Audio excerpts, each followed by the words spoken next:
देखिए, collegium system के संदर्भ में यह मीटिंग बुलाई गई है और बहुत सारे लोगों को तो कॉलेजियम है क्या जानकारी नहीं है।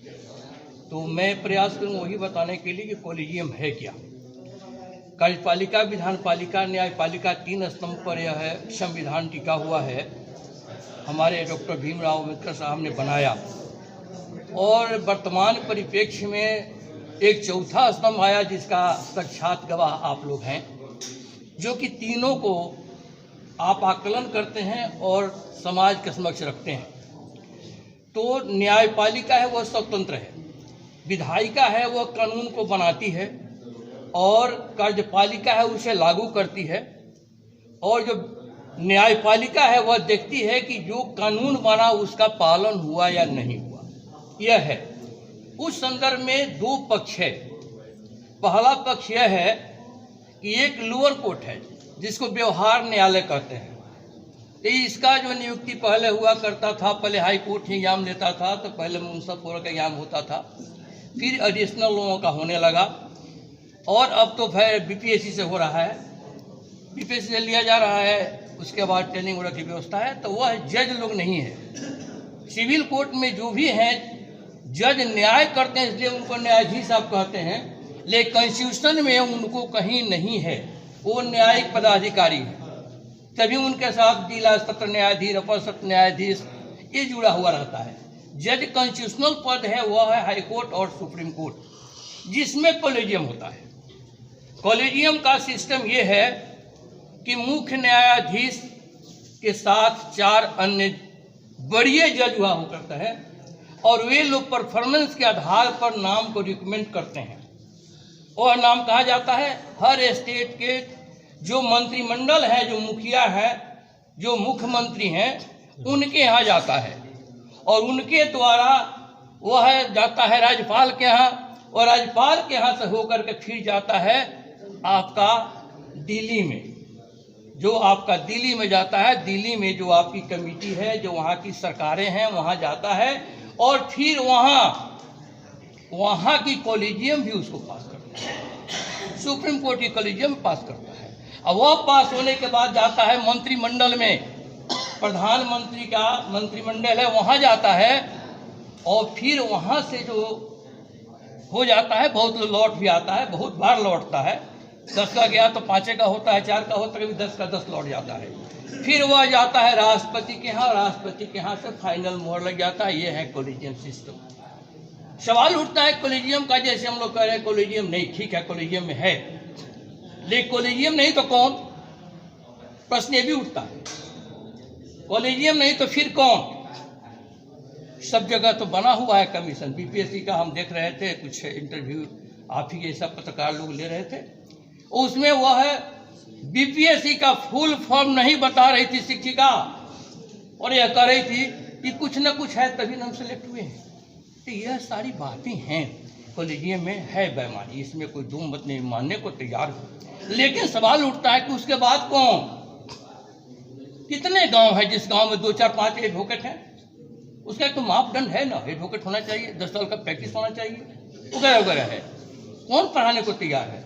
इंजीनियरिंग के लिए ठीक है, नहीं होता है तो इंजीनियरिंग तो पढ़ना तो पड़ेगा। हम लोग उसके लिए बनाए, उसके जड़ में थोड़ा सा ध्यान उठाएंगे। मैं ले जाऊंगा, जो अन्य लोग बात कर रहे थे विधायिका की, विधायिका का शक्ति आपके पास है। किसको आप बनाते हैं? हमारे राजवल्लभ भाई खड़े हैं, चुनाव लड़ते हैं। हमारे मित्र पहलवान जी कन्हैया भाई लड़ते हैं। हमारे विक्रमा भाई तैयारी किए हुए हैं। हमारे अरुण भाई मित्र हैं, रविंदर जी हैं, शंकर शर्मा जी हैं। ये सारे लोग कहीं न कहीं प्रबुद्ध लोग हैं समाज का। इस समाज में कुछ करना चाहते हैं, देना चाहते हैं। क्या समाज आपको लेने को तैयार है? नहीं। अगर आज वही विक्रम चौधरी जी कहे होते कि सारी बांटी जाएगी तो शायद इसे यहाँ पर जगह नहीं मिलता, इतने लोग इकट्ठे हो जाते हैं सारी के नाम पर। तो उसके जड़ में जाइए कि हमारी जनता जो है उसका जमीन मर चुका है, वह नहीं है। यह जनता में शक्ति है। डॉक्टर भीमराव अम्बेडकर साहब ने कहा था कि कानून कितना अच्छा है, कितना मजबूत है, यह मायने नहीं रखता, मायने वह लगता है कि उसे चलाने वाले कैसे हैं और मानने वाले लोग कैसे। ये बहुत बात है। तो आज की डेट में आज की स्थिति जो है वह बहुत भयंकर है। और आम लोग वह एक लाइन में समझता है कि हमको क्या मिलेगा, मुझे इससे क्या लाभ हो रहा है। तो जब तक ये आप सोचेंगे समाज को नहीं दे पाएंगे। मैं विक्रम चौधरी जी को तो बहुत बहुत आभार व्यक्त करता हूँ कि इतने प्रबुद्ध लोगों को उन्होंने बुलाया, सबको समझाया और कॉलेजियम सब जो समझाए कॉलेजियम होता क्या है, लेकिन पहले उसके लिए तैयार करना पड़ेगा। हमारे यहाँ जनता है, सब कुछ है कि जनता का जमीन है, जमीर नहीं है। जिसके वजह से आज चाहेंगे आप प्रधानमंत्री के, आप यह मान लीजिए कि जो 5वां क्लास पास है वो कानून मंत्री बनता है, क्या वह जज बनाएगा? जज का नियुक्ति करेगा? प्रधानमंत्री है वह 5वां 4था क्लास पास है, वह बनाएगा? वह 60 साल तक नहीं, वह जब तक जिएगा रहेगा, वो वेंटिलेटर पर चलेगा तो उसको जाएगा सैलरी। और आप एक दिन एब्सेंट हो जाइएगा तो एब्सेंटी लग जाएगा और आपकी सैलरी कट जाएगी। पार्लियामेंट में आप देखते होंगे 2 ही लोग रहते हैं, क्वेश्चन करने वाले और आंसर देने वाला, तीसरा कोई नहीं होता है, कोई नहीं होता है। पूरा का पूरा सीट खाली देखेंगे पड़ा रहता है। तो यह क्या है, सब लोग, क्योंकि जहाँ शक्ति आपने दिया उस शक्ति सही हाथों में आपने नहीं दिया। ये सारे देखिए 2 बगल में तो हमारे बहुत शक्तिशाली लोग खड़े हैं, इन लोगों को देखा है लड़ते। वही हमारे एक न्यायी बोल रहे थे कि वो पंचायत में जाना है, ये अपना खा के क्यों जाएंगे आपके लिए, लेकिन कुछ देना चाहते हैं, कुछ करना चाहते हैं ताकि आप मुकदमा के फेरे में न पड़े हैं। कोई मानने को तैयार नहीं है। एक जगह बात आई थी कि न्यायालय में इतने मामले पेंडिंग हैं। मैं 28 वर्षों से एडवोकेट हूँ पटना हाईकोर्ट, 30 शायद करोड़ बता रहे थे कि उसमें मुकदमे पेंडिंग है पूरे देश में, 30 करोड़। हमारे हाई कोर्ट में 53 पोस्ट है हाई कोर्ट जज का, 53।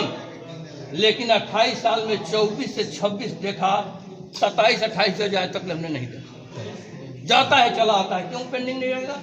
हाई कोर्ट का जज का कार्यकाल कितना है? 4 साल, 6 साल, 8 साल, 10 साल। हमारे बड़े भाई बोल रहे थे कि आपको जज नहीं बनाएगा, मैं जज ना बनना भी नहीं चाहूँगा। जज बन को बेकार होना है क्या? हमारे साल हाई कोर्ट जज थे, रिटायर कर गए, बेकार हो गए, जाके वहाँ कर रहे हैं, मैं जिंदगी भर रहूँगा। वो अलग चीज़ है, लेकिन जो सिस्टम है उस सिस्टम के लायक जब तक अपने को तैयार नहीं करेंगे, हमारी जनता वह सोच जब तक नहीं रखेगी, क्या कुछ नहीं होना। वो 5वां क्लास पास है, साइकिल चलाने का अनुभव चाहिए किसको? एक चपरासी के लिए, देश चलाने के लिए कोई क्वालिफिकेशन नहीं। और वह जब तक जिएगा वह देश चलाएगा, जब तक चाहेगा वह देश चलाएगा। लेकिन जज 62 साल रिटायर कर जाएगा। सर, कॉलेजियन सिस्टम को सरकार के प्रकाश में लाने के लिए आप लोग का अगला कदम क्या होगा? हम लोग का यही प्रयास रहेगा कि जनता जागरूक हो, क्योंकि जनता सबसे ऊपर है। जनता का ही देन सब कुछ है, कार्यपालिका, विधान पालिका, न्यायपालिका। लेकिन विधायिका का जो चयन है वह जनता नहीं कर पाती, इसका अफसोस है। और वह व्यक्ति विशेष के द्वारा नहीं किया जा सकता है, वो सभी लोग चाहेंगे तभी हो सकता है। और सबसे बड़ी बात है कि लोग अपने को शिक्षित नहीं बना पाता है। और शिक्षित इसलिए बना रहा है कि वह कहीं ना कहीं कमज़ोर है, वह बेचारा रोटी के तलाश में घूम रहा है। वह पढ़ेगा क्या? नहीं पढ़ सकता है। जब तक पढ़ेगा नहीं, कुछ करेगा नहीं। जब तक प्रतिस्पर्धा नहीं होगी, हर गांव में 10 वकील खड़ा हो जाए, सिलेक्शन होगा। लेकिन 10 गांव में एक भी वकील नहीं है, सिलेक्शन किसका होगा? ये सब कुछ समस्याएं हैं। हर चीज़ का निगेटिव पॉजिटिव होता है, कहीं ना कहीं उसमें होता है। तो बहुत सारी बातें हैं, लेकिन अब आप लोग के सामने क्या अपनी मांगों को लेकर आप लोग रोड पर जाएंगे क्या? देखिए, यह है एक जो सिस्टम है, इसका नाम ही है सिस्टम, कॉलेजियम सिस्टम। तो सिस्टम है, तो सिस्टम के तहत हम लोग काम करेंगे, अपनी बात को रखेंगे। क्योंकि एक सभ्य समाज के लिए, एक सभ्य समाज का कोई आवाज़ अगर उठेगा तो मेरे उम्मीद से सभ्य तरीके से ही उठेगा। और आवाज़ जब उठेगा तो फिर आपको उसमें कोई मिल जाएगा। एक कोई बंधु हमारे बोल रहे थे कि बड़े लोग छूट जाते हैं, छोटे लोग नहीं छूटते हैं, जेल जाते हैं। बड़े लोगों में कोई गवाह नहीं मिलता, और छोटे लोगों में उसका भाई गवाह होता है उसके खिलाफ। पूरा छोटा भाई उसका गवाह मिलेगा उसके खिलाफ, और बड़े लोगों का एक गवाह नहीं मिलेगा। केस औने पौने में खत्म हो जाएगा। और कोर्ट बंधा हुआ है कि जब तक वो एविडेंस उसको नहीं मिलेगा, कुछ नहीं कर पाएगा।